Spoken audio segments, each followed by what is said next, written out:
شهر الله شهر الله شهر الله شهر الله شهر الله شهر الله رمضان شهر الرضوان والغفران رمضان شهر الرحمن نتلو فيه القرآن شهر الخير والغفران والفوز والرضوان أعوذ بالله من الشيطان الرجيم بسم الله الرحمن الرحيم وبه نستعين وعلى أمور الدنيا والدين الإخوان والأخوات para tetamu Allah yang saya muliakan. Assalamualaikum warahmatullahi wabarakatuh.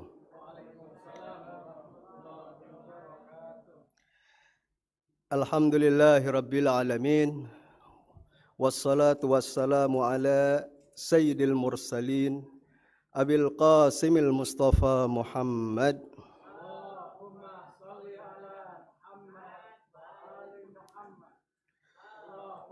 Salli ala Muhammad.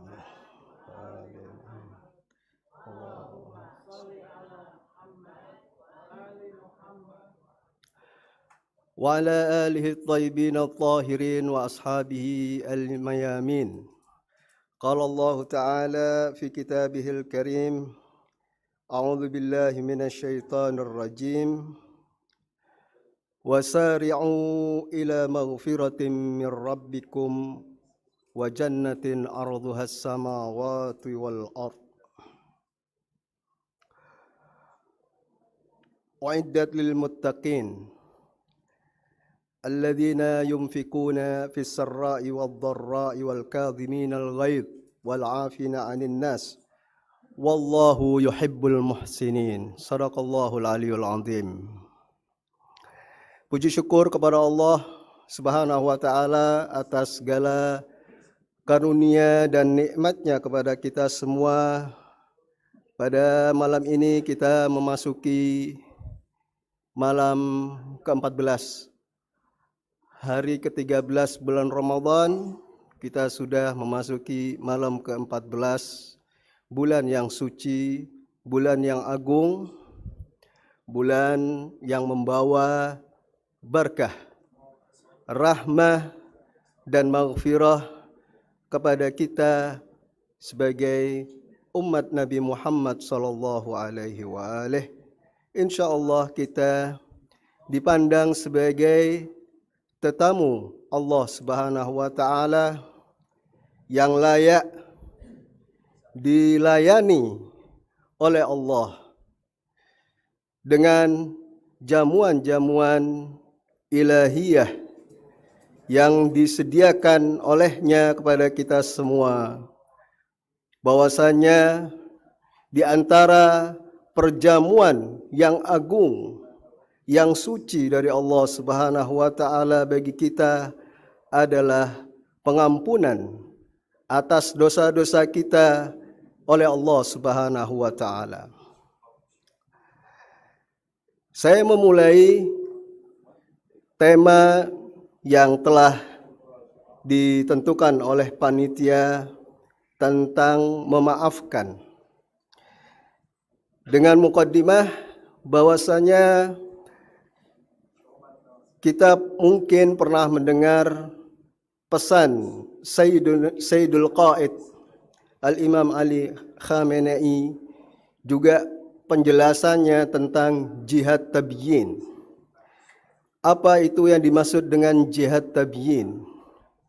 Yakni usaha menjelaskan tentang ajaran-ajaran Islam yang dijelaskan di dalam Al-Quran dan juga dijelaskan melalui sunnah Rasulullah dan Ahlul Baitnya alaihimussalatu wassalam.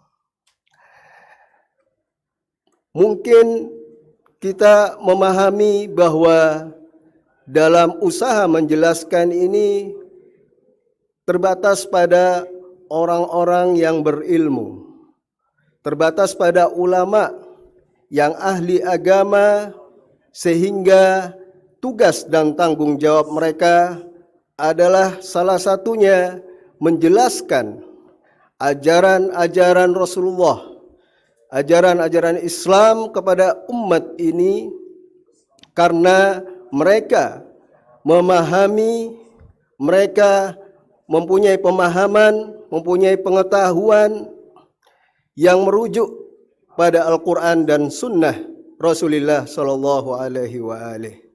Tetapi saya pikir bahwasanya jihad tabyin, upaya menjelaskan itu tidak sebatas, tidak pada atau tidak hanya tanggung jawab mereka, tetapi juga tanggung jawab kita semua.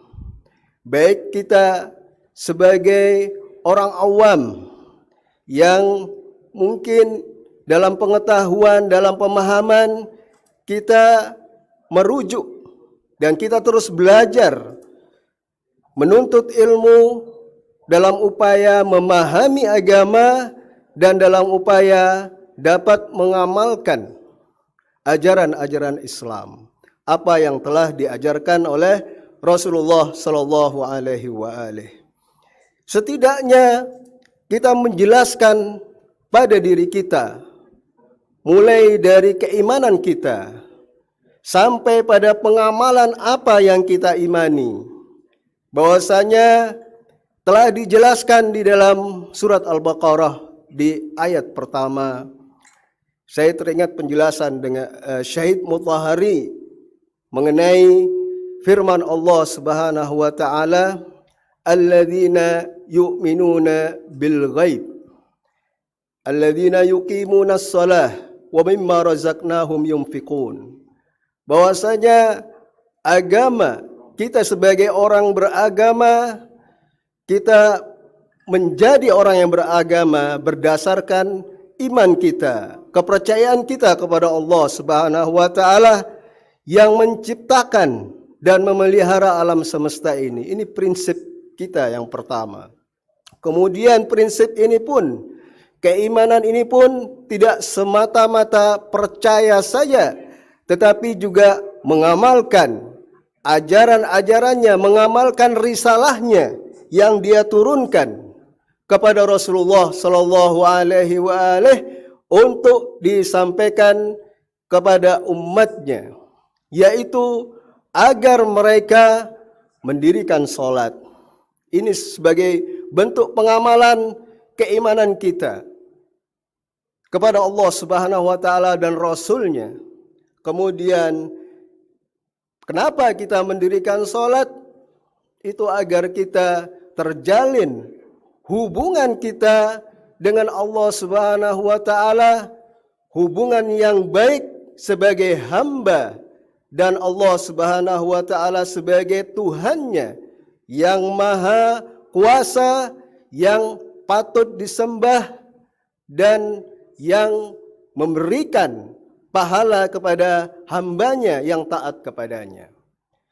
Kemudian tidak hanya menjalin hubungannya dengan Allah Subhanahu wa taala, tetapi juga menjalin hubungannya dengan yang lain, dengan sesama, dengan masyarakatnya. Karena itu dilanjutkan setelah firman Allah Subhanahu wa taala mendirikan salat, yaitu wa mimma razaqnahum yunfiqun. Dan apa-apa yang kami rezekikan, yang Allah rezekikan kepada kita agar kita berinfak, agar kita mengeluarkan infak untuk orang-orang yang membutuhkan. Nah, infak inilah merupakan pengamalan yang penting yang harus berbarengan dan dalam rangka menegakkan hubungan kita dengan sesama. Bahwasanya di sana ada saudara-saudara kita yang membutuhkan, agar kita membantu mereka, bahwa mereka itu adalah saudara-saudara kita dan kita saling mendukung, saling menghormati, saling mengerti, dan kita adalah bagian dari mereka, yaitu umat Rasulullah Shallallahu Alaihi Wasallam, dan kita sebagai kaum muslimin. Nah, hal ini harus kita jelaskan kepada diri kita sebelum kepada orang lain, dan kemampuan menjelaskan, atau dengan kata lain kita mampu menjelaskan apa yang kita pahami, apa yang kita mengerti untuk kita amalkan, itu jelas memerlukan pengetahuan. Dan untuk memperoleh pengetahuan itu jelas kita harus belajar, kita harus terus menuntut ilmu, kita harus terus menimba, menyimak, membaca untuk mendapatkan pengetahuan, dan sumbernya memang adalah Al-Quran dan Sunnah Rasulullah Sallallahu Alaihi Wasallam. Saudara-saudaraku yang beriman, tadi dikatakan di dalam firman Allah Subhanahu wa taala, "Wasari'u ila maghfiratin min rabbikum." Bergegaslah kepada ampunan atau pengampunan dari Tuhan kalian. Wa jannatin 'arduhas samawati wal ard uiddat lil muttaqin. Ayat ini menyerukan kepada kita agar kita bergegas menuju pengampunan Allah Subhanahu wa taala. Dan pada bulan yang suci ini disebutkan sebagaimana yang Rasulullah sampaikan kepada umatnya dalam menyambut bulan Ramadan, innahu qad aqbala ilaikum syahrullah bil barakati war rahmati wal maghfirah. Sesungguhnya telah datang kepada kalian adalah bulan Allah yang membawa keberkahan, rahmat dan pengampunan. Apa bedanya bulan Ramadan dengan bulan lainnya? Sementara firman tadi itu terus berlangsung baik di dalam bulan Ramadan maupun di luar bulan Ramadan. Wasari'u ila maghfiratin, dan bergegaslah kepada pengampunan, menuju pengampunan dari Allah Subhanahu wa taala. Apa bedanya bahwasanya ini bulan pengampunan sementara di bulan lain itu bukan disebut sebagai bulan yang bil maghfirah, yang membawa pengampunan. Nah, bedanya saya kira itu dengan sederhana saya bisa mungkin sampaikan bahwasanya bulan Ramadan ini adalah pengampunan itu sudah disediakan oleh Allah Subhanahu wa taala. Telah tersedia, tidak perlu kita mencari, itu sudah ada, dan itu merupakan jamuan dari Allah Subhanahu wa taala untuk kita, untuk hamba-hamba Allah yang memasuki bulan Ramadan.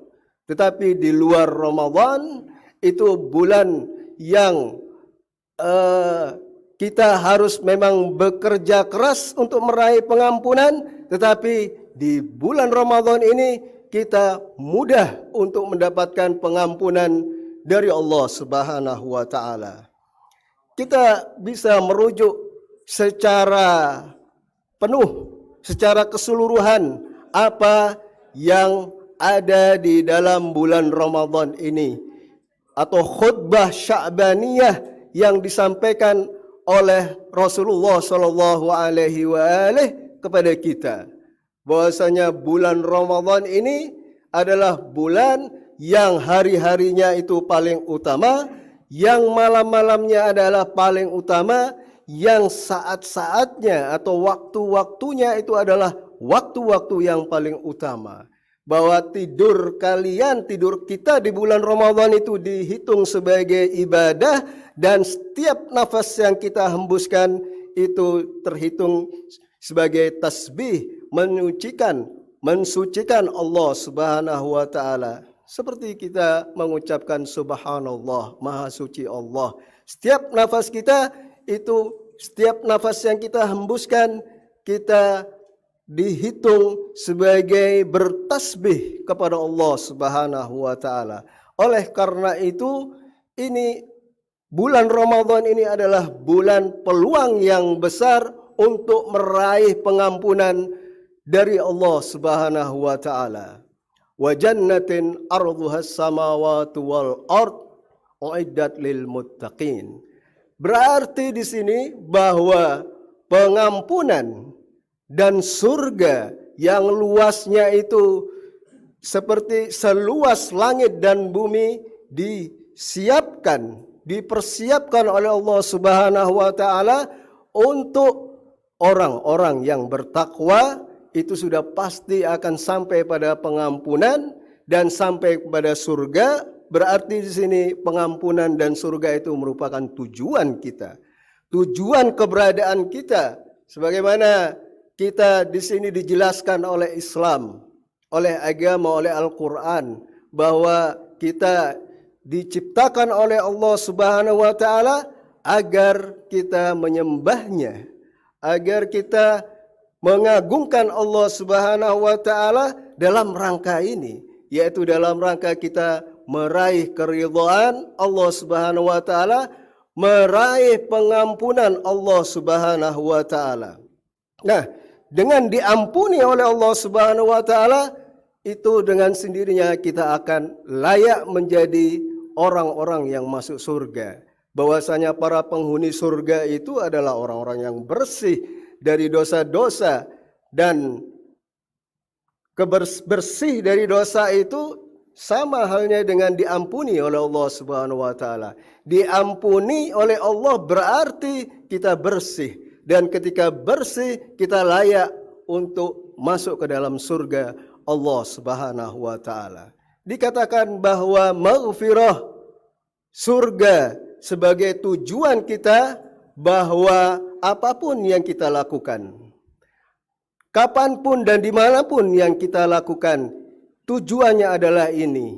Tujuannya adalah meraih pengampunan Allah Subhanahu wa taala dan meraih tempat yang abadi, tempat kebahagiaan kita yang abadi untuk selamanya. Disitulah terminal akhir kita, kehidupan kita dari satu alam ke alam yang lain. Pada ujungnya kita sampai pada tempat ini, yaitu surga. Dan surga itu jelas para penghuninya adalah orang-orang yang diampuni oleh Allah Subhanahu wa taala.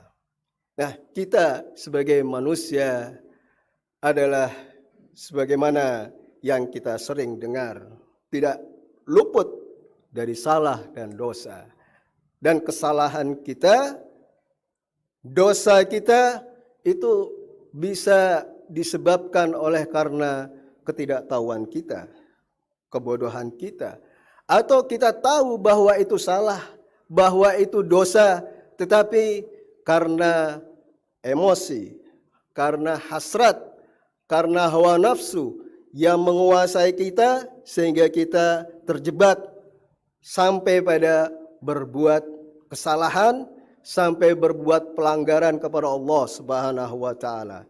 Dan kesalahan atau dosa itu sudah pasti membawa dampak buruk, menimbulkan penyakit batin, dan melemahkan atau menguatkan dorongan pada keburukan, melemahkan dorongan pada kebaikan.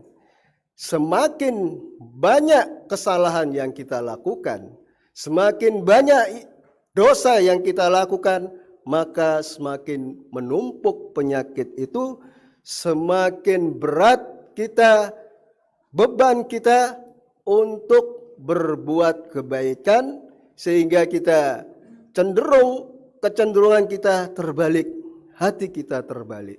Karena itu dalam doa kita senantiasa memohon kepada Allah Subhanahu wa taala, ya muqallibal qulub, hawil ghayyir su'ah ya muhawwilal ahwal, ghayyir su'a halina bi ahsanil ahwal, ya muqallibal qulub tsabbit qulubana ala dinik. Wahai zat yang membolak-balik hati, ya, tetapkan kami ini ke jalan agamamu, di atas agamamu. Kita senantiasa memohon ini agar sisi atau kecenderungan pada kebaikan itu tetap dapat kita pertahankan, tetap dapat kita hidupkan. Tetapi ada sisi lain, yaitu kecenderungan pada keburukan, itulah yang harus dimatikan. Sebagaimana yang dijelaskan oleh Imam Ali bin Abi Thalib alaihissalam kepada putranya, wasiatnya kepada Imam Hasan bahwa ahyi qalbaka bil mau'izah wa amithu bizzahadah, kalau tidak salah ya, itu pesan Imam Ali bin Abi Thalib alaihissalam, bahwasanya hati setiap manusia itu ibarat mata uang logam. Ada sisi di uang logam itu dan ada sisi lain. Sisi yang pertama itu adalah kecenderungan pada kebaikan, dan sisi yang kedua itu adalah kecenderungan pada keburukan. Yang harus kita hidupkan adalah sisi kecenderungan pada kebaikan. Dengan apa Imam Ali memberi petunjuk? Dengan nasihat. Dan nasihat itu ada dalam diri kita, bahwa kita ini, kita punya akal, insya Allah punya akal yang sehat, kita punya fitrah, kita ada nasihat-nasihat yang ada dalam diri kita, tetapi juga kita membutuhkan nasihat yang ada di luar diri kita. Kita butuh Al-Quran, kita baca Al-Quran, kita mempelajari Al-Quran, kita memahami Al-Quran. Dengan memperoleh pemahaman itu kita jelaskan kepada kita, kita yakinkan kepada kita iman kepada Allah Subhanahu wa taala, dan juga dikatakan tadi mendirikan salat dalam rangka menjalin hubungan kita dengan Allah Subhanahu wa taala, dan mengeluarkan infak dalam rangka menjalin hubungan kita dengan sesama kita, dengan masyarakat kita.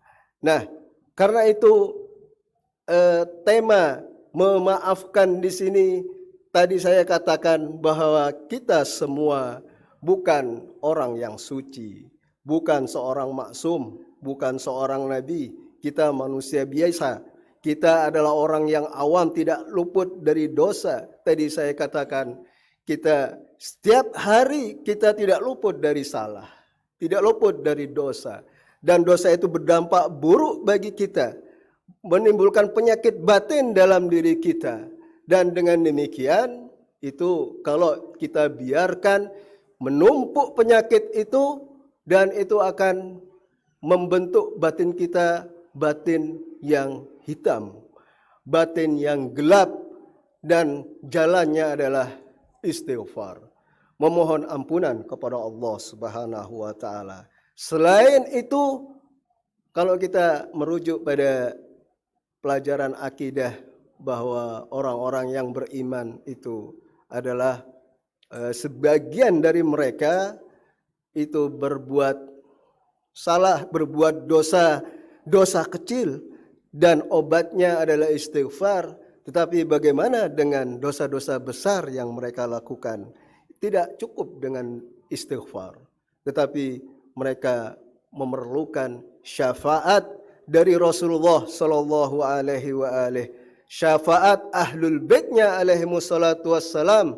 Oleh karena itu, hendaknya kita selalu menjalin hubungan dengan Nabi kita, Nabi Muhammad sallallahu alaihi wasallam, dengan bertawassul, dengan menyebut namanya, dengan berselawat kepada Rasulullah sallallahu alaihi wasallam, dan juga dengan menjalin hubungan yang lain yang menyenangkan, dalam hal-hal lain yang menyenangkan Rasulullah sallallahu alaihi wasallam. Jelas ketika kita dalam momen-momen tertentu, momen-momen kelahiran Ahlul Bait alaihi wassalatu wassalam, syahada Ahlul Bait alaihi wassalatu wassalam adalah itu dalam rangka supaya hubungan kita dengan Rasulullah Sallallahu Alaihi Wasallam menjadi baik dan itu layak sehingga kita layak mendapatkan syafaat dari Rasulullah Sallallahu Alaihi Wasallam.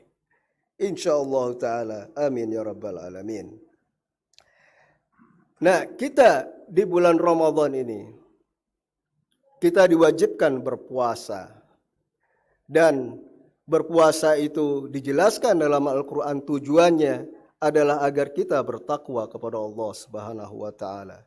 Kutiba alaikumus syiyam kama kutiba alal ladzina min qablikum la'allakum tattaqun. Dengan berpuasa di sini kita akan menjadi bertakwa kepada Allah. Takut kepada Allah Subhanahu wa taala dengan menjalankan perintahnya dan menjauhi larangan-larangannya. Ini tujuan kita berpuasa. Namun kalau kita melihat atau mengkaji, mengamati bahwasanya setiap perintah Allah yang berhubungan dengan yang dijelaskan di dalam fikih, dalam Islam itu ada aturan-aturan yang diterangkan dalam fikih dan ada aturan-aturan yang diterangkan dalam akhlak.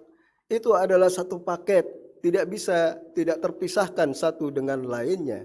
Bahwa misalnya kita jelas ketika kita diwajibkan melaksanakan sholat, ya kita syaratnya adalah bersuci dengan sholat pada waktunya, kemudian berpakaian, menutupi aurat. Tapi hanya dengan syarat-syarat fikih saja itu memang sah kita melakukannya. Tetapi ada hal lain yang perlu kita perhatikan, yaitu aturan akhlak yang dijelaskan di dalam akhlak. Bahwasanya sholat tidak sekedar memenuhi syarat-syarat fikih, tetapi syarat-syarat akhlak juga diperhatikan. Demikian halnya kewajiban-kewajiban lain seperti puasa. Bahwasanya puasa kita ya definisinya tidak makan dan tidak minum. Tapi apakah cukupkah berpuasa itu dengan hanya menahan lapar dan haus tetapi tidak memperhatikan hal-hal lain, tidak memperhatikan sisi akhlaknya dalam kewajiban-kewajiban yang Allah perintahkan di dalam rukun Islam itu tidak lepas dari aturan-aturan fikih. Sehingga kita melaksanakannya, menjalankannya itu tidak lepas dari aturan-aturan akhlak yang diperintahkan juga, yang dianjurkan juga di dalam Islam. Oleh karena itu, puasa tidak cukup dengan hanya menahan lapar dan haus, tetapi ada sisi-sisi akhlak yang harus diperhatikan. Kita dapat merujuk khutbah Sya'baniyah yang disampaikan oleh Rasulullah Sallallahu Alaihi Wasallam. Selain di situ ada sisi ibadah vertikal dalam hubungannya dengan Allah Subhanahu Wa Taala, tetapi juga ada amal soleh yang kita perhatikan. Di situ harus kita melakukan silaturahim. Di situ kita harus menghormati yang tua. Kita harus menghargai yang muda. Kita harus berinfak, bersedekah, wa tasaddaqu ala fuqaraikum wa ala masakinikum. Dan juga ada anjuran memberikan buka puasa bagi orang-orang yang berpuasa dan seterusnya. Banyak hal-hal yang dijelaskan oleh Rasulullah Sallallahu Alaihi Wasallam di bulan Ramadan ini. Dalam menyambut bulan Ramadan ini, dalam menjadi tetamu Allah Subhanahu Wa Taala. Di antaranya adalah bahwa kita dalam meraih pengampunan Allah Subhanahu Wa Taala, dalam mencapai ketakwaan kepada Allah Subhanahu Wa Taala tidak hanya dengan melaksanakan puasa saja, tetapi juga lihat sisi akhlaknya di dalam berpuasa. Kita dikatakan diserukan oleh Rasulullah itu agar kita menjauhi hal-hal yang diharamkan. Kita jauhkan pandangan kita dari hal-hal yang tidak diperkenankan oleh Allah Subhanahu wa taala. Agar kita juga menjaga panca indera kita dengan tidak mendengarkan hal-hal yang sia-sia dan seterusnya. Itu semua adalah sisi akhlak yang harus dipertahankan dan tidak hanya melaksanakan sisi fikihnya saja dengan melaksanakan dengan menahan lapar dan haus, dengan tidak makan dan minum, tetapi kita tidak memperhatikan kanan kiri kita. Kita tidak memperhatikan orang-orang sekitar kita, keluarga kita, apalagi orang yang paling dekat dengan kita. Nah, kita diuji di dalam puasa itu, di dalam bulan Ramadan itu, bahwasanya kalau kita, yang saya baca, jamuan-jamuan Allah Subhanahu wa taala adalah yang paling utama adalah pengampunan Allah Subhanahu wa taala, tetapi juga ada juga yang Allah berikan kepada kita, karunia Allah kepada kita, yaitu ketika bulan Ramadan tiba, dari awal malam sampai akhir malam, di penghujung malam Ramadan, bahwasanya Allah Subhanahu wa taala menurunkan atau memerintahkan malaikat Jibril agar turun ke bumi. Anzil ya Jibril ilal ard. Turunlah ke bumi wahai Jibril. Untuk apa Jibril itu turun ke bumi di waktu bulan Ramadan tiba? Tugasnya adalah untuk mengikat para setan agar setan itu menjadi terbelenggu. Nah, di bulan Ramadan ini setan-setan terbelenggu. Tetapi ada hambatan lain, ada rintangan lain ketika kita ringan, tidak ada gangguan di luar diri kita, yaitu setan-setan yang menggoda kita, yang merayu manusia dan membujuk manusia kepada keburukan. Tetapi ada hambatan lain, ada rintangan lain, yaitu yang ada pada diri kita, yaitu hawa nafsu kita. Nah, karena itu dalam berpuasa ini dengan tujuan agar kita bertakwa kepada Allah Subhanahu wa taala, sehingga dengan menjadi bertakwa maka Allah persiapkan surga yang luasnya itu seluas langit dan bumi. Wa jannatin arduhas samawati wal ard uiddat lil muttaqin, dan surga itu dipersiapkan untuk orang-orang yang diampuni oleh Allah Subhanahu wa taala. Karena itu ketika kita kembali pada diri kita bahwa kita tidak lepas dari salah dan dosa, karena kebodohan kita, karena dominasi hawa nafsu kita, sudah pasti kita tidak luput dari kesalahan dan dosa, dan kita dianjurkan agar mengobati penyakit batin karena dosa itu dengan istighfar kepada Allah Subhanahu wa taala, dengan memohon syafaat kepada Rasulullah sallallahu alaihi wasallam. Tetapi ada satu lagi tugas kita, yaitu memohon maaf kepada orang-orang yang kita telah berbuat salah kepadanya. Ya, terutama memohon maaf kepada kedua orang tua kita, kepada ibu kita, kepada ayah kita, bahkan kepada anak-anak kita, dan kepada guru-guru kita, kepada kawan-kawan kita, karena kita setiap harinya atau di sepanjang masa hidup kita, kita bergaul dengan mereka, kita bersama keluarga kita, itu tidak luput dari kita berbuat salah kepada mereka. Karena itu hendaklah kita memohon maaf kepada mereka Ya, terutama kepada kedua orang tua jelas.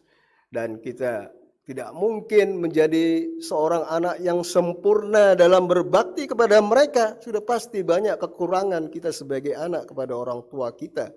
Karena itu layaklah kita memohon maaf kepada kedua orang tua kita, kepada keluarga kita, istri kita atau suami kita, kepada anak-anak kita. Karena kenapa? Ya karena kita tidak luput dari salah. Kita tidak karena ketidaktahuan kita. Karena kadang kita dikuasai oleh hasrat, oleh nafsu, emosi kita kepada mereka. Nah, kemudian selain meminta maaf, juga Rasulullah Shallallahu Alaihi Wasallam mencontohkan kepada umatnya betapa beliau ini adalah orang yang paling pemaaf kepada orang-orang yang telah berbuat jahat kepadanya. Kita kembali kepada sejarah betapa ketika Rasulullah pada masa Fathu Makkah, kemenangan bisa menguasai Mekah setelah Rasulullah mempunyai kekuatan, mempunyai umat yang besar. Rasulullah itu ketika sampai di Mekah dan mereka orang-orang yang dulunya berbuat zalim kepada Rasulullah, berbuat jahat kepada Rasulullah, Rasulullah maafkan. Mereka adalah orang-orang kaum Quraisy yang sangat keji sampai tindakan hendak membunuh Rasulullah Shallallahu Alaihi Wasallam. Tetapi Rasulullah dalam keadaan yang mampu, dalam keadaan yang kuasa, mampu membalas. Tetapi itulah Rasulullah Shallallahu Alaihi Wasallam memaafkan mereka. Bahwa memaafkan itu salah satu sifat Allah Subhanahu wa taala. Al-afu, afuwun ghafur. Allah Maha Pemaaf, Allah Maha Pengampun. Yang dapat saya simpulkan pada malam ini dalam tema ini bahwasanya satu, keberadaan kita di muka bumi ini, keberadaan kita di bulan Ramadan ini agar kita mencapai tujuan keberadaan kita, yaitu menjadi hamba Allah Subhanahu wa taala. Menghamba Allah Subhanahu wa taala dan mengabdi kepada sesama kita. Itu yang pertama. Yang kedua adalah selain menjadi hamba Allah, tetapi juga ingin meniru sifat-sifat Allah Subhanahu wa taala. Salah satunya adalah mengampuni. Salah satunya adalah memaafkan. Sebelum orang itu memohon maaf kepada kita, kita sudah memaafkan dia. Dan itu adalah membangun jiwa kita menjadi jiwa besar, menjadi orang yang berjiwa besar. Memaafkan sebelum orang itu meminta maaf. Jadi kita dalam melaksanakan kewajiban agama, satu, tidak hanya memperhatikan sisi atau aturan fikih saja, tetapi juga memperhatikan aturan akhlaknya. Yang kedua, ketika tujuan kita menjadi hamba Allah Subhanahu wa taala, tetapi juga diserukan agar kita meniru sifat-sifat Allah yang mulia, yang sempurna. Salah satunya adalah mengampuni dan memaafkan. Demikian yang saya sampaikan, mudah-mudahan bermanfaat untuk diri saya dan untuk ikhwan akhwat semua. Wabillahi taufik wal hidayah. Wassallallahu ala Muhammad wa ali Muhammad. Wassalamualaikum warahmatullahi wabarakatuh.